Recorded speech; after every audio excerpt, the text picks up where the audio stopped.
You've never found a discarded pornographic magazine in the woods? No. No. Wow. I never had any paper. You have nothing lived on a paper, very dog.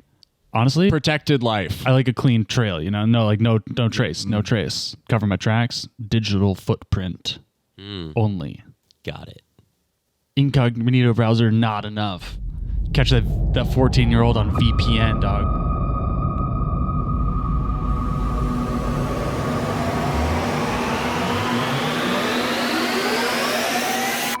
Hello and welcome to the MoxStars podcast. I am one of your hosts, Evan Kunai, and I'm here with my two best friends in this entire world. Guys, I'm so glad you're here. We got Jordan Garcia. Way too much. Hello. And Christopher Ritter. Hey. Canceled.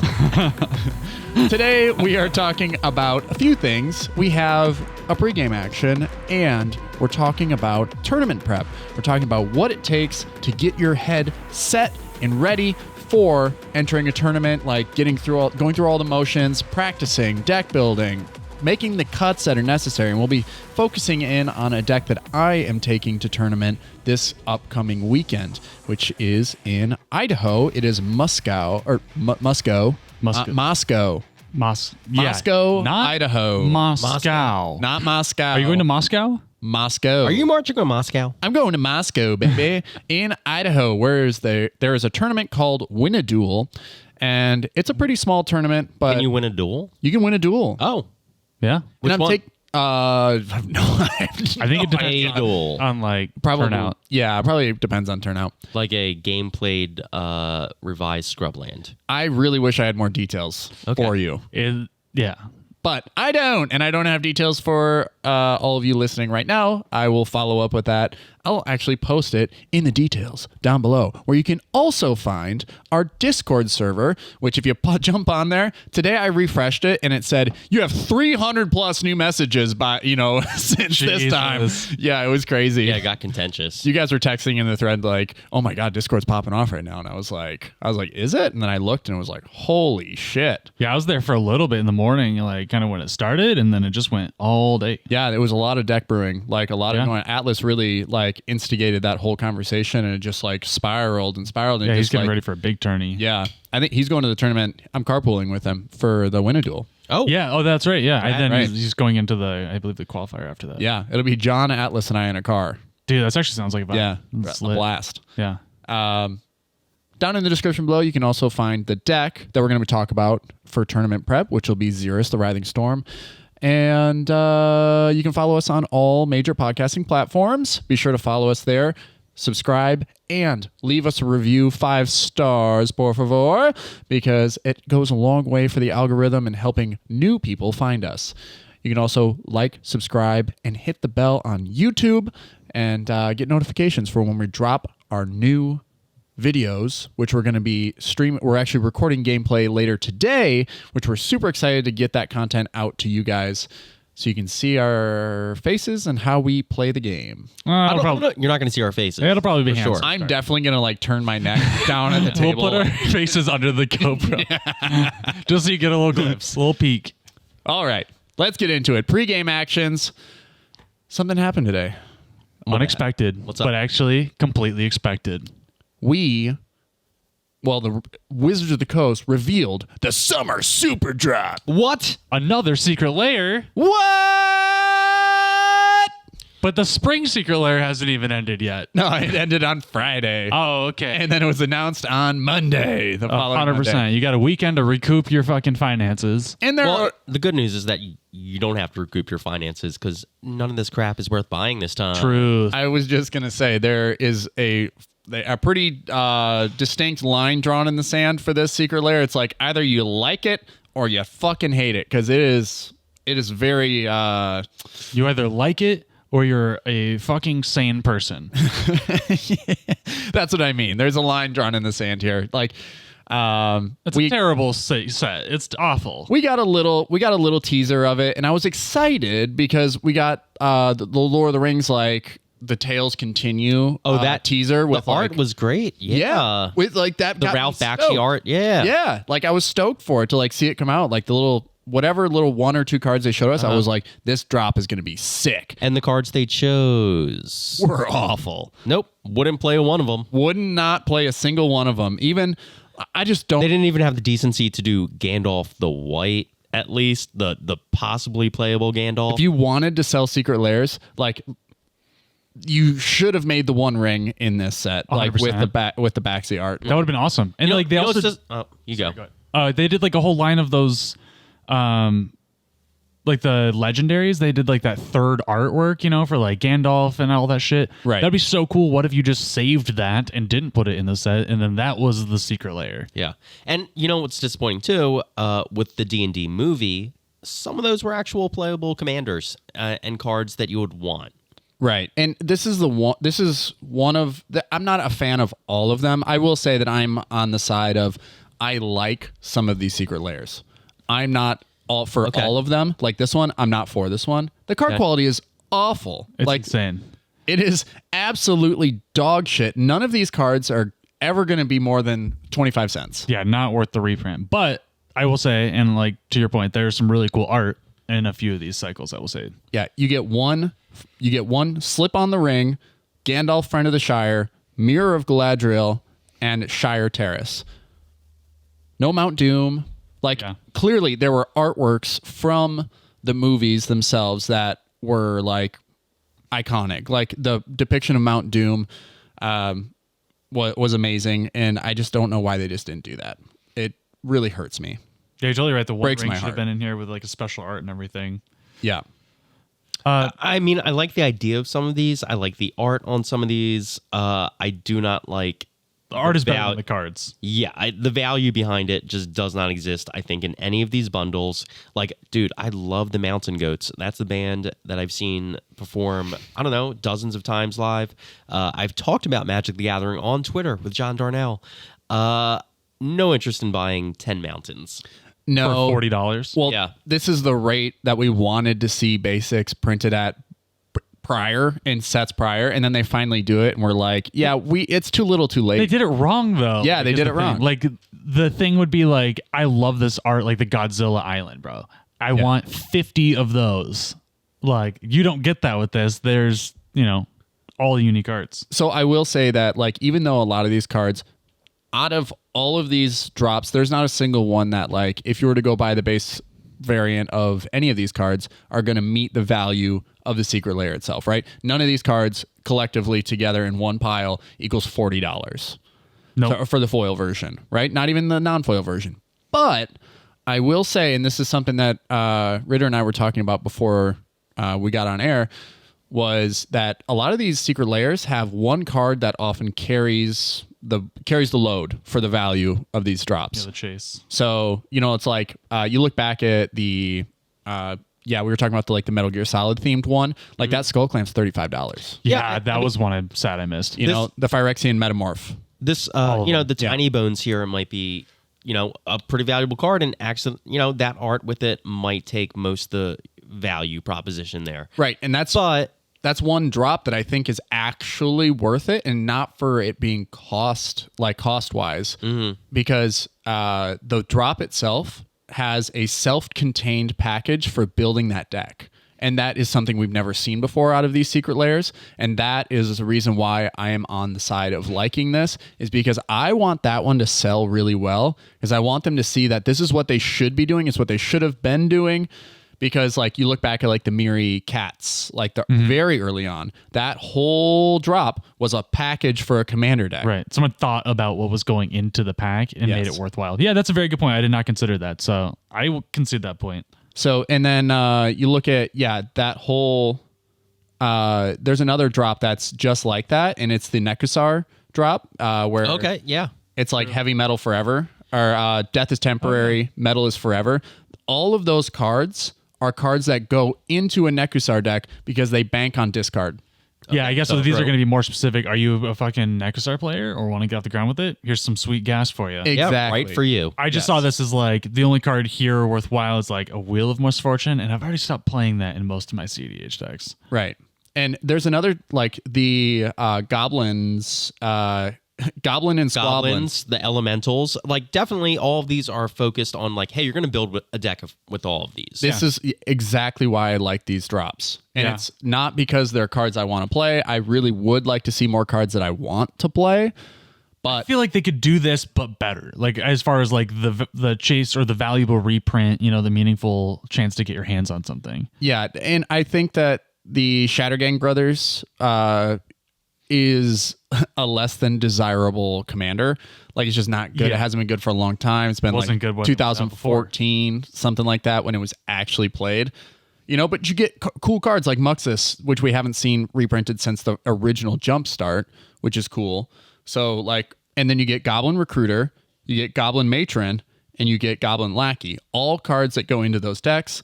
We talked about Conspicuous Snoop for a long time, and these are all cards that combo off with that. So you're allowed to like lay the top card of your library and then go off with that. So I think that the artwork on it's very unique. I actually love its style. It's very regular great show art like on these. Yeah, 100% Type Very vibes. fun. Evan, you know what? You've convinced me.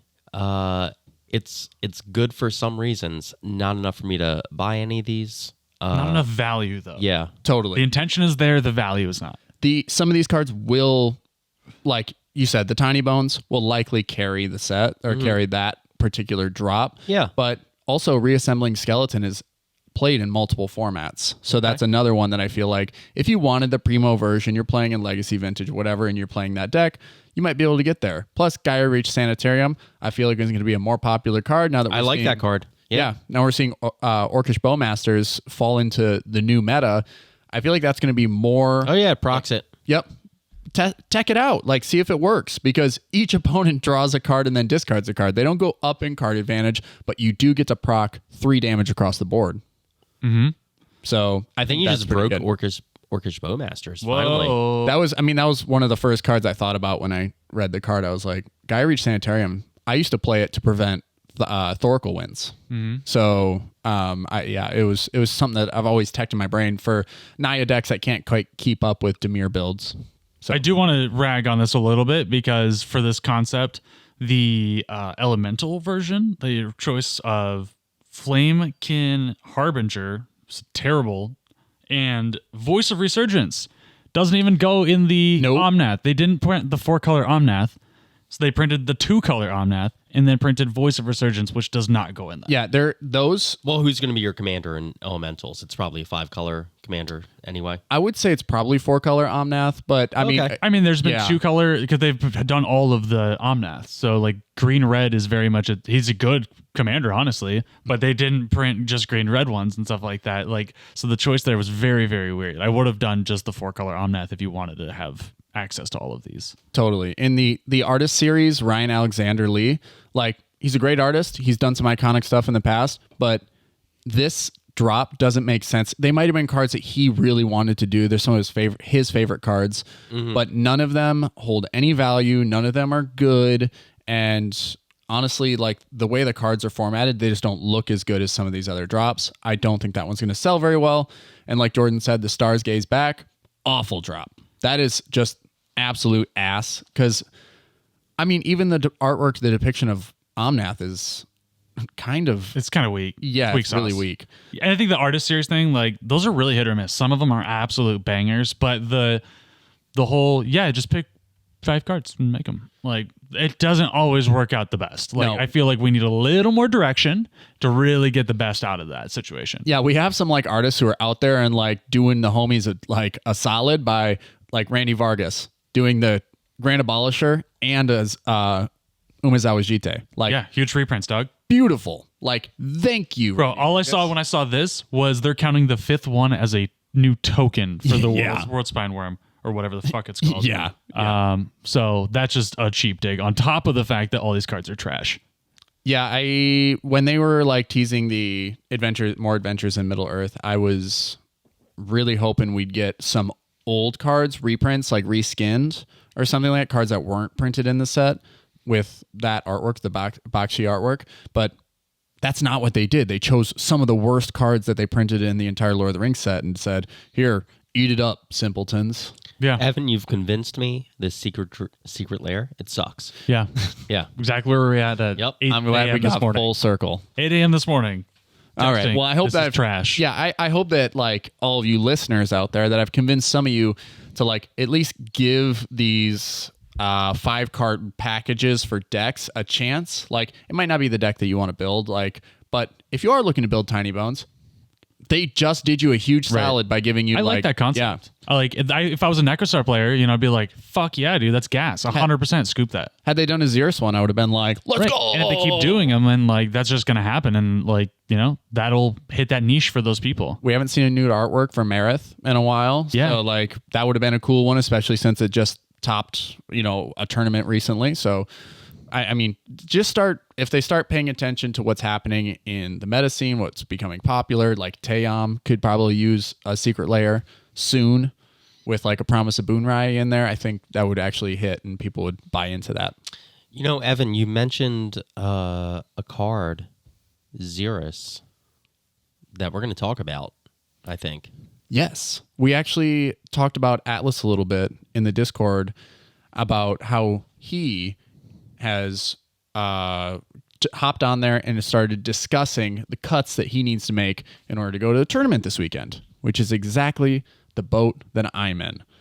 Because we all know the prep for tournament is exhausting, not only mentally, but financially sometimes. Mm-hmm. And this tournament, the Win a Duel in Idaho, is actually only 10 proxies. So Oh, spicy. yeah, so they are allowing it in some form or fashion. So like if you don't have a Guy's Cradle, hey, proxy a Guy's Cradle. It's probably going to be worth one of your 10 slots.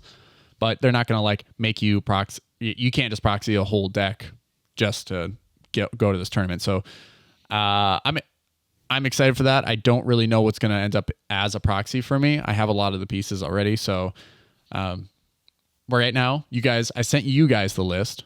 I'm not sure if you've taken a look yet. I but have. Just started. a big part of the process for transitioning into tournament prep, a big part of the process is really deciding which commander you're going to show up with, right? There are some commanders that there's no question, right? I think Atlas is taking Kenrith because Yeah. Kenrith do good stuff, Some right? people bounce around a ton with decks and everything. I noticed like new tournament, new deck kind of stuff, especially when they're all proxy friendly. And then other people like Atlas, always playing same thing, just like, a few adjustments. And I know that when you tournament prep this last time, you bounced between like 4 commanders like a week before the tournament came up. So it's like this always those shifting sands. Like what are you going to be playing, and then how do you build around that? Because you have things in the command zone. Like Tavish Zot was like the perfect commander for you, I felt like. Yeah, I found like definitely like my Bay, like my mainstay deck. But even then, like granted in proxy friendly formats, like things change. If you know the meta you're going into, like you might not want to do that. If it's extremely stacks everything, you might want to adjust accordingly. Or the other way around, if it's 4 turbo decks at the table, like that really changes things. Right. This one being 10 proxies, I almost feel like I'm in that middle ground because Gabby's was no proxies, and we saw how absolutely stacks heavy that was. And now with 10 proxies, is that enough proxies to get some of these decks off the ground? Yeah. And I know that for the Gabby's tournament, a lot of people would offer their collections up and just be like, hey, you can borrow cards from me because I'm playing this deck. I don't need these cards. If you need them, I will jot you down on this list of what you've rented from me, essentially, and you can build the deck that you need so that you can compete. So that's like So freaking positive. that's the community that has Such good vibes. yeah, that we've somehow fallen into. Thank you guys. We love you. We can't wait to play against you and play with you at Gabby's again soon. And some of you will be playing against at this tournament, but I just don't know how stacks heavy this tournament's going to be. So a lot of that, I mean, you got to assume some amount of stacks no matter what, right? yes, like I don't think we're going to be facing like heavy, like exclusively stacks decks. They will be in the field for sure. But at a minimum, you need to plan on like being able to play through rule of law, having a game plan that can do that in some way. I don't know if 10 proxies is enough for someone to be like, okay, I've been playing this deck that is not proxied because it's what I can afford. And then like, It's not enough to change their entire deck to a different deck. Like, I mean, yeah, you could put gas in it. 10 but- proxies is just lands. Yeah. Sometimes, You're not going to be able Yeah. to just come up with a different deck. Like, that's a lot more cards. Like if we were to go through the top 10 cards for like that are almost financially limiting to the community, it's probably like Mana Crypts, a bunch of the Moxes, Gaia's Cradle, Dual lands. dual lands, yeah. LED. Exactly. Like stuff like that. Wheel of Fortune. LED someone is just wants to like play it. literally an essential in, over half the decks, which is just insane. Mox Diamond is 100% of the But I Oh, mean, totally in that top 10. I mean, yeah. even in that second tier, Dockside, Ragavan. Yeah, they're those not aren't cheap cards, Yeah. dog. Like, 100%. Yeah, so you're right. The 10 might not be enough to like totally warp it. But people will have gas, like that's no question. But I just don't think it's to be like, hey, free for all. Let's just bring 5 color decks galore. Yeah, I didn't know I was going to this tournament until about a week ago. Yeah, this is a quick one. Yeah, so it's coming up in 5-ish days, and I didn't really settle anything, but I told Jordan like prior that the next tournament I play at, I just want to have fun. And while that means that I want to have a good time, it doesn't mean that I'm not playing competitively. And Right. so like when I'm brainstorming this deck, and I've had a lot of reps with the deck that I'm taking, which is Xyris Writhing Storm, link in the description below. I'm at 101 right now. Like in Yeah, the list. gotta find a cut. Yeah, I'm having trouble finding a cut, and I look through the list. I don't have Sylvan Safekeeper, so I technically have to find 2 cuts. I have a question. Yeah. Tell me about Whirlpool Warrior. Yeah, sorry. what was Well, that? Yeah, I've just never seen that card. Yeah, it's great, and it's great in Xyris, right? It's 2 and a blue. I think it's a 2/2 Merfolk that says when it enters the battlefield, you shuffle the cards from your hand into your library and then draw that many cards. So it's a great way to like reload your hand. There's also another Whirlpool like type Merfolk that does the same thing, but it does not have the additional text, which is pay 1 red, sacrifice Whirlpool Warrior, and then each player shuffles the cards from their hand into their library and draws that many cards. So it's a creature-based wheel that when it enters the battlefield, that ability to shuffle my hand into my library goes on the stack. Most of the time, I don't allow that ability to resolve without also sacrificing it so that everyone wheels. That way I don't like, I can hold on to interaction that I might have in my hand for that when I finally sacrifice it. So what I'll do is when it enters the battlefield, that ability goes on the stack. I'll maintain priority, pay the red, sacrifice it, make everyone shuffle their hands in. That way I get the value right away. Yeah, it's been a sneaky little card because it's pretty hard to interact with. Yeah, and now that we have Stern Scolding in the format, Which I love to see is in this deck. Yeah, it's great. job. It's a great card. I think it hits a lot of stuff. The direction I'm going with this deck is that Orcish Bowmasters is the hottest card in town. Everybody loves talking about it. I witnessed a play with it last Thursday that was absolutely insane, which was me attacking with a Ragavan, another player having a Ragavan, and me attacking Topher, and he had 2 open mana, and I was just not really even thinking, like, oh, why would he flash in something right now? He's got 2 mana. So I swing at him, just trying to get a treasure, a little bit of mana so that I can keep moving my objective forward. And he flashes in the Bowmaster. The ETB trigger, he zaps the other player's Ragavan, creates the Orc, and then blocks my Ragavan with an Orc, doesn't lose the Bowmasters at all, and kills 2 Ragavans in the process. I cannot tell you how much I keep forgetting about the Amass Orcs one. I don't even think about it. It's But unbelievable. it's super good. You just 2 for 1 the fucking Ragavans on the board. Yep.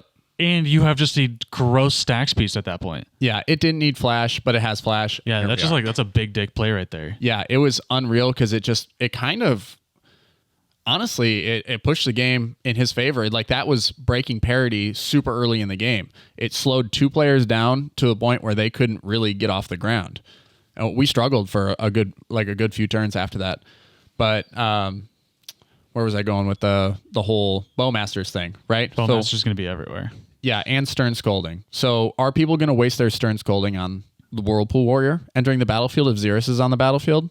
Like, I doubt it. Am I going to get a lot of snakes? I think if they're going to if they're going to counter something, they're probably going to counter the Bowmaster. They're holding the counter for the Bowmaster as they want to enter the battlefield. It depends, because if the control deck or me or whatever has the win in hand, I'm not going to let you wheel if I have the interaction for it. Right. Especially because I'm holding a counter spell that's not going to protect my win condition. And now we have this notorious wheel punisher, or wheel advantage, depending on where you're sitting at the table and who has the Bowmaster in hand.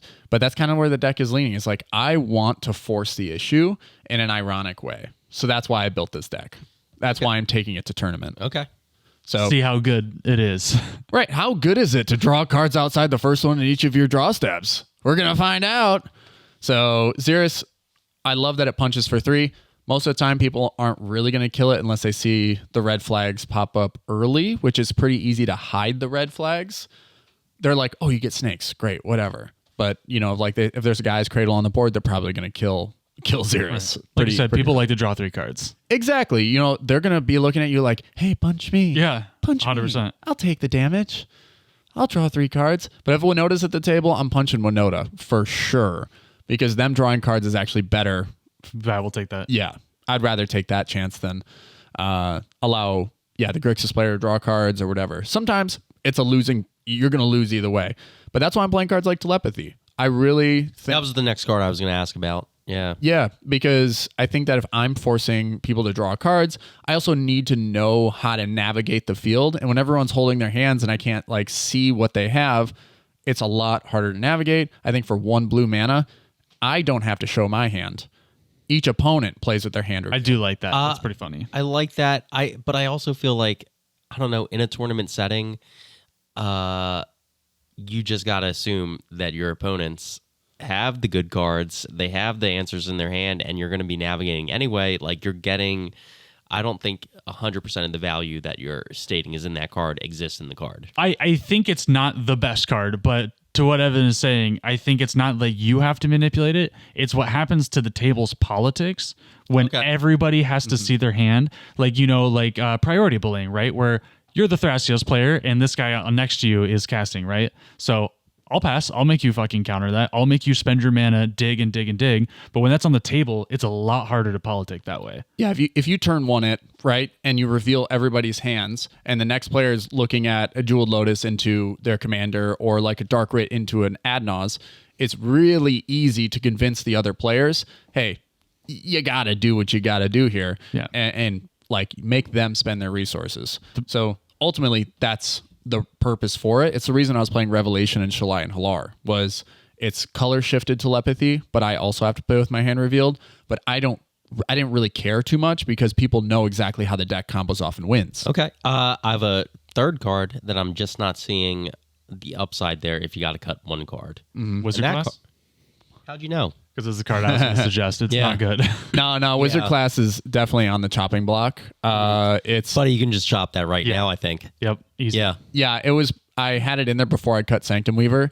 I really like enchantment strategies. Unfortunately, these aren't the colors for that. So you know what? I have an example for you. Just I know I think you're going to do it, but you could be playing instead of Kessig Wolfrun you're already playing Reliquary Tower, but another effect like that for free without changing your mana base. It's also not super necessary or necessarily you don't need even good because you're an Underworld Breach deck. So you overfilling your hand and discarding the hand size is actually not bad.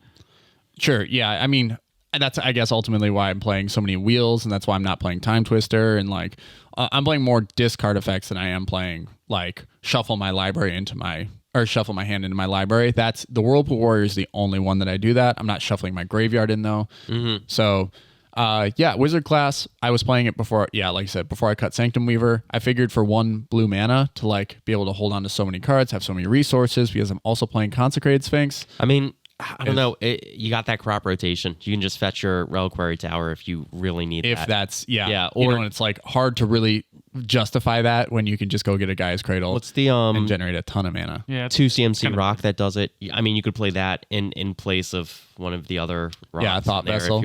If you really wanted that effect again in the deck.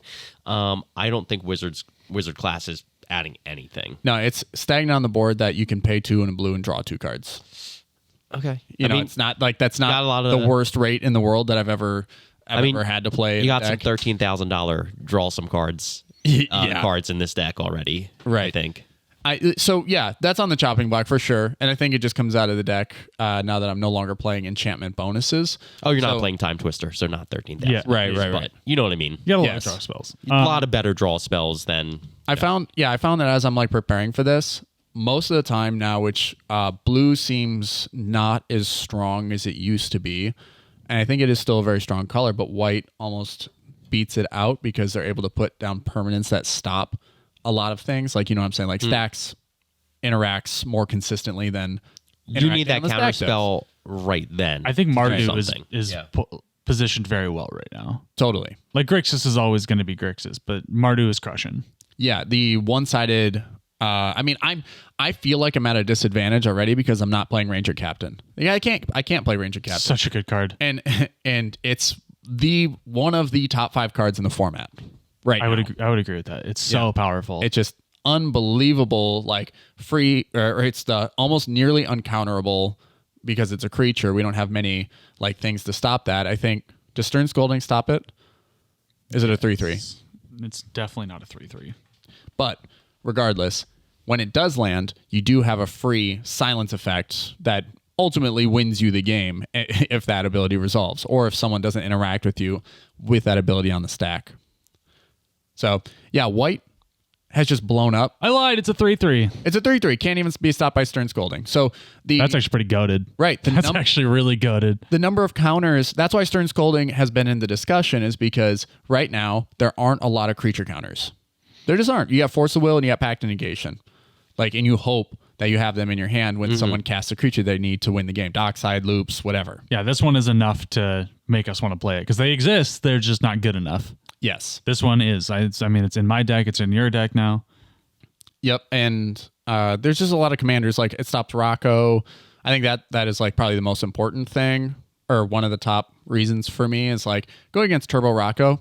It happens quick. Oh God, does it? It happens so fast, and like if you just don't have the right thing in hand, if they Veil Summer, at the beginning of the turn, you're just like, yeah, this kind of sucks. Well, I like what you're doing because in like this deck you have some control aspects and stuff too because you are kind of amassing value and not winning like immediately. You're not turboing out a win even though you're on breach. Like Narset, obviously a great addition to this deck. Oko, I think, is fucking sick in this deck. One thought towards that might be a counterbalance. This might be a good counterbalance deck. Yeah. I don't have any like top deck manipulation. There are a lot of, Sometimes it just fucking counters the thing. Yeah. Yeah. Take the chance. Totally. Might be better than one of your other counter spells. Just like you're saying with white, just having it on the board, and you don't need that card in your hand right then. It is kind of the funniest thing in the world to like flip a land off the top when someone's like kind of snuff a mana crypt or something, bro. Yeah. It's so good. Yeah, to turn one counterbalance is actually Disgusting. hot. I want to shift down because like we're ragging on you for a few cards. Totally. I mean, that's this is part of the process. And Which I will bring up Gutshot. I think Gutshot is not good enough to be in this deck. I think it's good enough. I can see Gutshot being in there if you do need to cut a second card. It's in contention. Well, I mean, you're not playing I would play a Braid before I played Gutshot if I had to play like a already playing a Braid, right? Yeah, I do have a Braid in there. You're not alphabetized. Okay, Yeah. got it. I'm having a tough time cutting a Braid. Oh yeah, don't cut a Braid, 'cause bro. it's good. Don't cut a Braid. Well, here's the thing, right? Flexibility. Yeah, I mean that's why I'm playing Gutshot, right? Is one there are 3 cards that are they're staying in the deck, they're cemented into the list, and that's just due to my own personal play style, my own personal like pizzazz in this deck because I want to have fun, right? Tell me Xyris isn't solved already. You have those flex, Right. Like you can play team or good stuff and probably get away with a few wins, but I really want to like focus in on a few things. And one is Altar of the Brood. Yep. Whenever I create a snake, it's a permanent entering the battlefield and kills people, right? Yeah. It's a fun card. The Psychic Corrosion, 2 and a blue. Ooh, 1-2 punch right there. Great. Both of those do fucking work in this deck. Yeah. And then Song of Creation. Yep. Okay. Absolutely. Like, it's That was what I was moving us to. yeah. I mean, song creation, I could see, I can anticipate the argument you're going to make, Jordan, but like, Man, there's a lot of value right there. Oh, no. It wins the game. Not negatively. Sorry. I was moving us to, I want to talk about the Song of Creation because it's the most exciting part of this deck. Okay. Yeah. I love Song of Creation. So that's why I'm playing Gutshot too. And Gutshot hits a lot of things right now that are threats. Like it kills a Bowmaster, it kills a Ragavan, it kills a lot of I just think that it has more versatility and more use. All right, man. You only got to cut one card. I Good. literally have one enemy this entire tournament, and it's the card that I have been ragging on, and it's what I'm ironically building into is Bowmaster gameplay. Yeah. Right? So having a Gutshot in hand when I've tapped out for whatever reason is gonna save my ass if I have it. That's kind of where I'm at. That's fair. That's fair. So a Gutshot is going to keep a player from creating a 21-20 or 22-22 orc and blasting a table for 22 damage because this deck wants to wheel, and I don't have access to Bowmasters. That is ultimately where it is. Okay. Right? So maybe that Secret Lair with Nekusar actually gets to hold a little bit more value now that Bowmasters is out. Who knows? But Nekusar CDH question mark? ooh. All right, fair enough. Let's talk about Song of Creation. What's your line there? It's a unique line, especially in CDH. People probably aren't looking at it that much. I know. It's more of like if it happens, it happens. People do shit their pants when they see it, though. So, Yes, I do. so 3 relevant lines of text. You can play an additional land on each of your turns. That's green. Whenever you cast a spell, draw 2 cards. That's pretty blue. And at the beginning of your end step, discard your hand. That's red. So Yeah, this has one of the greatest artworks of all time by a sexual predator. It is 1 blue, red, green enchantment. Yeah, that has all of those things. Obviously, the last line of text is a hard pill to swallow, right? At the end of your turn, you have to discard your The hand. sexual predator part? yeah. Oh, yeah, because his name is the last line of text. No, discarding your hand is painful at times because here's the thing. You cast a spell, you draw 2 cards. You're replacing it and going up in card advantage. You can play an additional land on each of your turn, so hopefully you can keep the chain going. The cool part is it becomes a displacer kitten target because it allows me to play even more lands. It comes in, comes back down. Finally broke Displacer Kitten. No, That's pretty fun. but yeah, so it'll flicker Song of Creation will come back down. I can play another land, keep the chain going. Yeah, also, I've played a little bit of this before, and it's kind of like a manual storm engine essentially instead of usually just Jeskai. It's Teamer, which is really exciting and fun. But so Displacer Kitten didn't exist, and the biggest problem with this card when you're manually storming is lack of mana.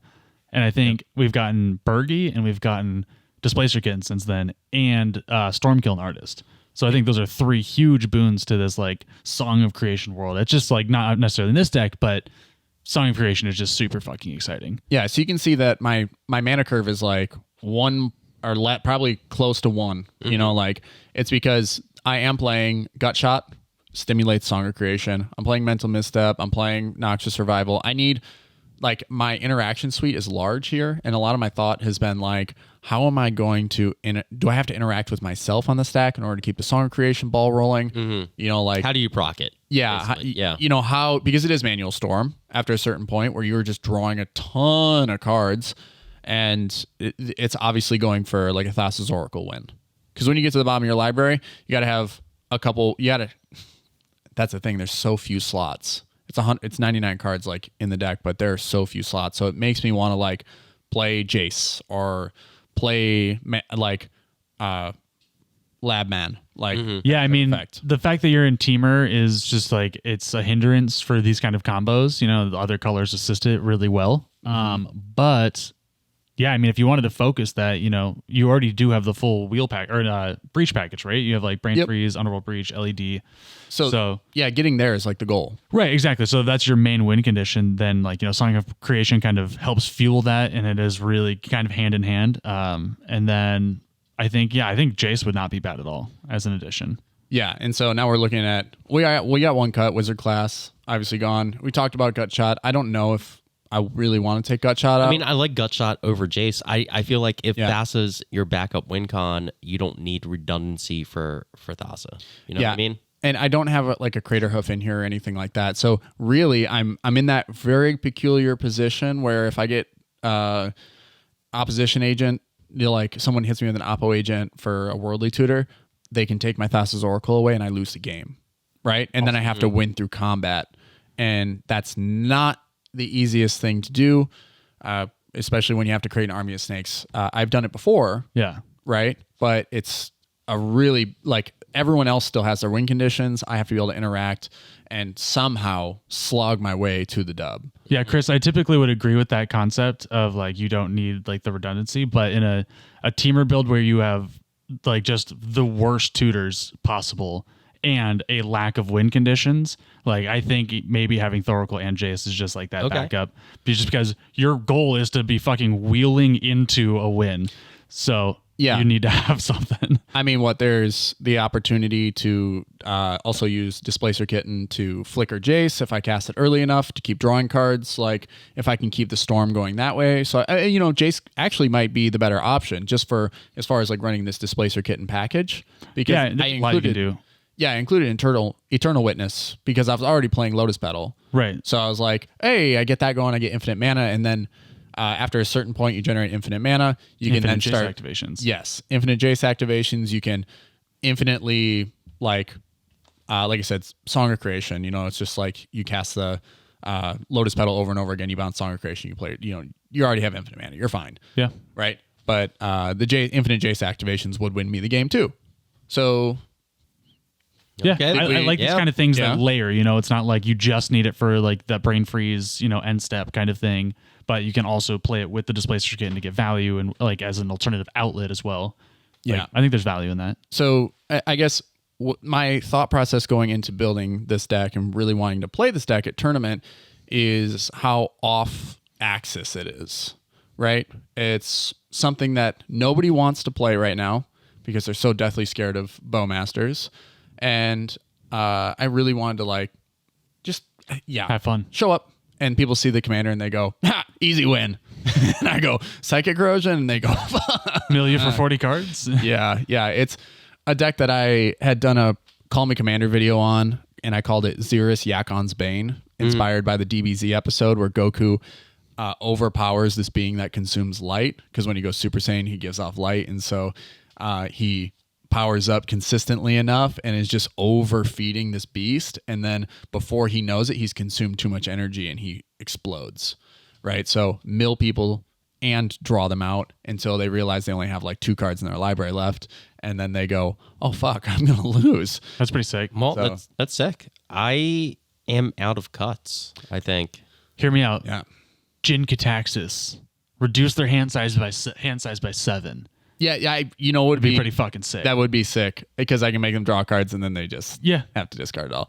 That'd be fun. Consecrate Sphinx, I think that the reason that I'm playing that is because I've won the game off of it twice in recent games where it's like I put it out and then I hit people for windfall and then I just count the number of cards in my library, pick up everything but one, and then win the game, right? Yeah, it's old reliable. It feels good. It feels good. It gives you a lot of like ammunition, and it also refills your hand when Song of Creation fails. So if it's out on the field and you're able to and you get to the end step, oh fuck, I got to discard my entire hand. Next turn player goes, I pick up 2 cards. Yeah, it's another go. Yeah, gives you a chance to keep the ball rolling. And that's a card I was considered cutting.